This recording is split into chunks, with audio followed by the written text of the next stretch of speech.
ایک شرابی آدمی مسجد میں آیا تو امام صاحب اس کو دیکھ کر اس کا مذاق اڑانے لگے اور کہنے لگے کہ تو آج کہاں سے مسجد میں آ گیا۔ خیر شرابی نے امام صاحب کی بات کو درگزر کیا اور مسجد جا کر نماز پڑھنے لگا۔ امام صاحب جو کہ نماز پڑھ چکے تھے اس کا جائزہ لینے کے لیے نفل ادا کرنے لگے۔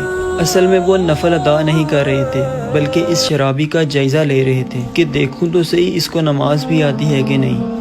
امام صاحب نوافل پڑھ کر فارغ ہوئے تو اسے ہی دیکھتے رہے کہ یہ سجدے سے کب اٹھے گا۔ کچھ دیر گزری تو امام صاحب نے دل میں سوچا کہ میرا اندیشہ ٹھیک تھا، اس کو تو واقعی میں نماز نہیں آتی۔